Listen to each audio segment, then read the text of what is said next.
O Xandão dá um passo que pode mudar o jogo, acionando o ex-advogado de Lula para marcar o julgamento de Bolsonaro. No despacho, Moraes enfatiza que o processo está pronto, cobrando celeridade para garantir justiça eficaz. A Procuradoria-Geral da República denuncia articulações golpistas envolvendo civis e militares para deslegitimar o novo governo. As acusações são complexas e contundentes. Com julgamento esperado para setembro, advogados de defesa temem julgamento injusto. Comparações com casos passados aumentam a pressão sobre o tribunal. Vamos acompanhar tudo agora e, no final desta notícia, entendendo detalhe por detalhe, você vai poder decidir de que lado vai ficar. Vamos começar então com a notícia? O ministro Alexandre de Moraes pediu hoje ao presidente do STF, da primeira turma que vai julgar esse caso, o ministro Cristiano Zanin, que marque a data do julgamento de Jair Bolsonaro e de outros réus acusados de participação na tentativa de golpe de Estado. No despacho, Moraes afirmou que o processo, aspas, para o ministro, está pronto para ser incluído na pauta e que a definição da data é necessária para assegurar a celeridade processual e a efetividade da prestação jurisdicional. Bolsonaro e outros 7 réus são acusados pela Procuradoria-Geral da República de integrar uma trama para reverter de forma ilegal o resultado das eleições de 2022 e impedir a posse do presidente eleito Luiz Inácio Lula da Silva. A denúncia da PGR, a Procuradoria-Geral da República, envolve a articulação de militares, de civis, de integrantes do antigo governo para convocar atos, espalhar desinformação e tentar legitimar medidas inconstitucionais. O julgamento deverá ocorrer ainda neste semestre. A expectativa é de que comece na segunda quinzena de setembro. Vamos tratar do assunto agora com os nossos colunistas. Vou começar com Graça. Graça, hoje o Moraes até numa fala pública, ele foi questionado, acho que uma conversa com youtubers, foi questionado se tinha sido muito célere, estava sendo muito rápido, compararam com o caso do INSS, ele falou, não, a investigação do INSS começou agora, essa investigação tem um tempão. Você acha que ele correu com essa investigação? Não, eu acho que não, Ele não correu para parecer que, de modo a deixar entender que ele tivesse interesse, que ele tivesse com pressa, nem andou devagar demais. O ritmo desse julgamento ele não é estranho ao ritmo do processo. Trata-se de uma ação muitíssimo complexa, porque os crimes que são imputados aos réus são crimes bastante complexos, que eu acho que vai ter uma boa discussão jurídica de acusação e defesa. As defesas elas estão preocupadas, especialmente os réus estão preocupados, que eu acho que esse julgamento no bolsonarismo é considerado um julgamento de cartas marcadas. É uma expressão forte que eles usam, né? Mas foi o que eu ouvi entre os advogados, não de cartas marcadas, mas essa percepção de que não vai sobrar ninguém. Principalmente depois da estratégia do Eduardo Bolsonaro em relação ao Donald Trump. Eu acho que tem que separar duas coisas. O que está dentro do processo, e o que está fora do processo.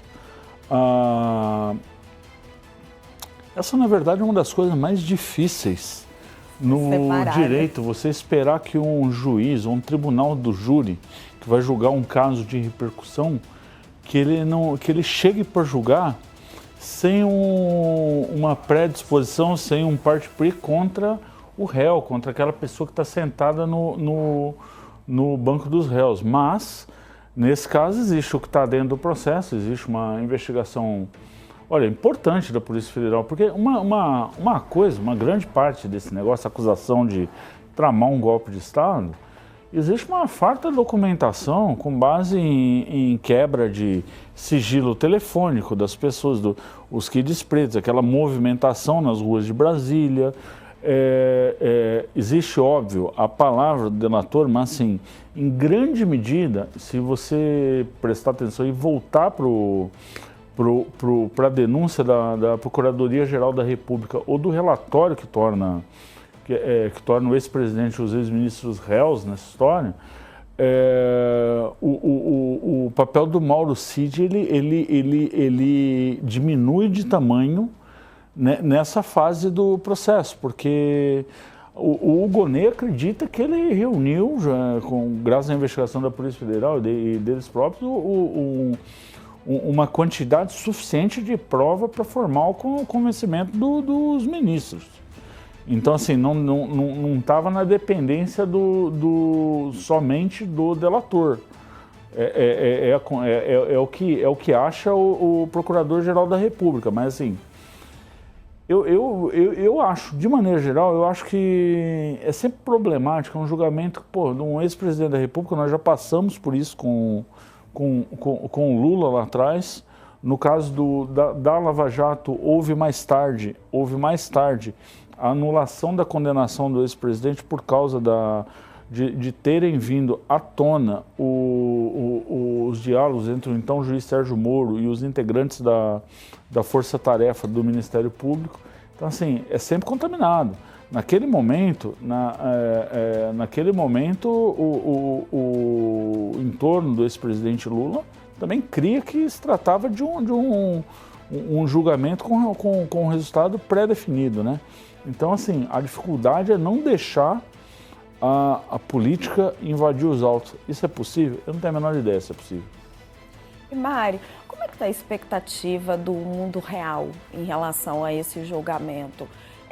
O fato disso, essa sombra do golpe, está pairando sobre o Brasil até hoje, isso trava investimento, trava a economia. Existe uma expectativa da economia real, do mundo real, para que esse julgamento seja atravessado e essa página finalmente seja virada? Sem dúvida, né? Com a pauta do país, né? A gente já todo o motim no Congresso semana passada, enfim, tudo isso vai travando a pauta, né? Tudo o julgamento da anistia. Então, assim, eu acho que o Brasil está refém dessa pauta e agora em escala internacional com as ações do Eduardo Bolsonaro, né? Enfim, acho que não faltam provas, talvez não acho que como o ministro Alexandre de Moraes falou que o rito segue normal, mas talvez o Eduardo consiga até acelerar porque acho que ele está acirrando os ânimos, né? E é muito difícil, como o Graça estava falando, você separar a vida, né? Os ministros todos que vão, os juízes todos são humanos, né? Estão aqui, estão impactados pelo ambiente do país e tudo. Eu acho que está se formando né, assim, um consenso de que precisamos virar essa página, né? Que não dá mais para atravancar o país com todos esses, enfim, com uma família atravancar o país, né? É uma boa frase, uma família atravancar o país.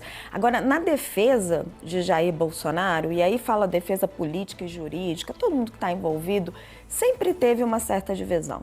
A gente tinha os advogados comandados ali pelo Dr. Celso Velarde, que é um dos criminalistas mais experientes do Brasil, que defendiam uma estratégia técnica, uma defesa técnica, diálogo com os ministros, apresentar os argumentos, tentar mostrar para pelo menos tentar reduzir as penas, né?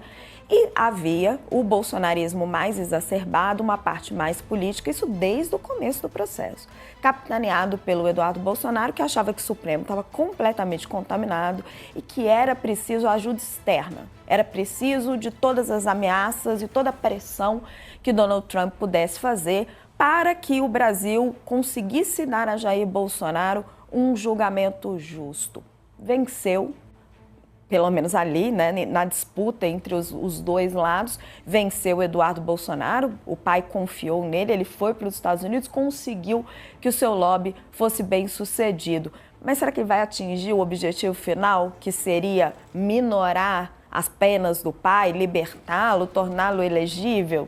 E aí, Graça, ele deu um tiro no próprio pé? Eu não acho que o objetivo do Eduardo, e com todo respeito, eu não crucifico ninguém na situação que ele está.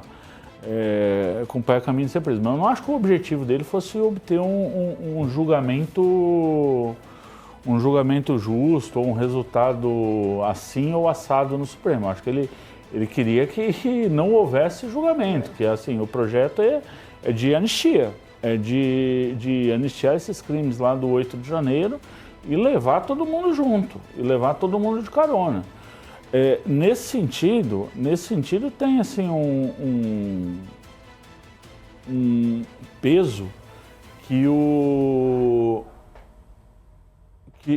os Estados Unidos, o governo do presidente Trump, tenha embarcado da maneira como embarcou nessa narrativa de que o Jair Bolsonaro ele é um perseguido político. Olha, ele enfrentou ali, junto com os demais, um sistema judicial que anos antes o principal antagonista dele também enfrentou, de certa maneira. O Lula não foi julgado pelo Supremo,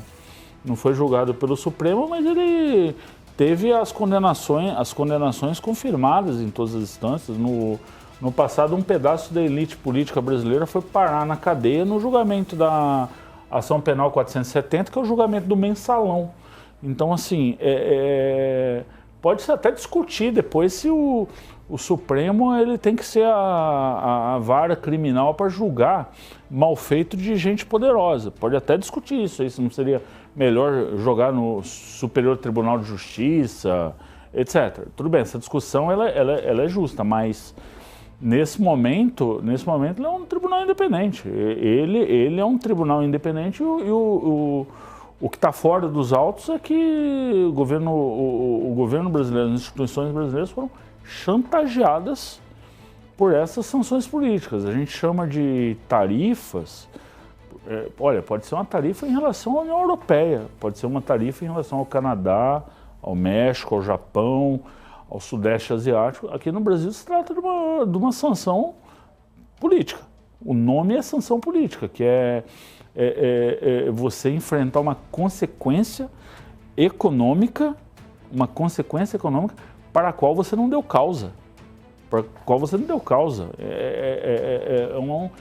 É um absurdo. Dito tudo isso, eu espero que o Supremo julgue com boa fé mesmo, sabe? Se tiver que absolver alguém, que absolva alguém, mas eu acho eu acho o pior dos mundos. Um julgamento que, assim, o ambiente que a gente respira é um ambiente de sanções, de chantagem. Eu não gosto da ideia, de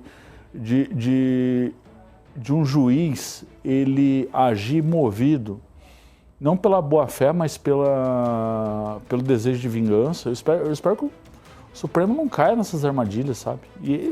O Graça, são humanos, mas o Graça está levantando, vocês que nos acompanham, uma discussão muito interessante. O que ele está pontuando? Que o objetivo de Eduardo Bolsonaro não era conseguir influenciar nas decisões dos ministros do Supremo, mas sim pressionar os nobres parlamentares para que eles passassem a anistia. A gente trouxe para vocês aqui em Poder e Mercado, na terça-feira, o quanto essa estratégia fez água.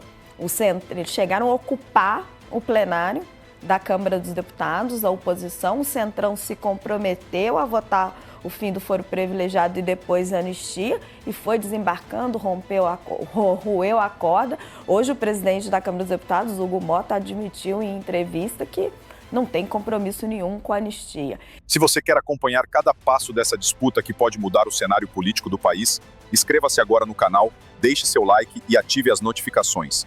E mais, torne-se membro para fortalecer nosso trabalho e garantir que possamos continuar trazendo notícias e análises exclusivas. Na sua opinião, esse julgamento será justo ou já está decidido?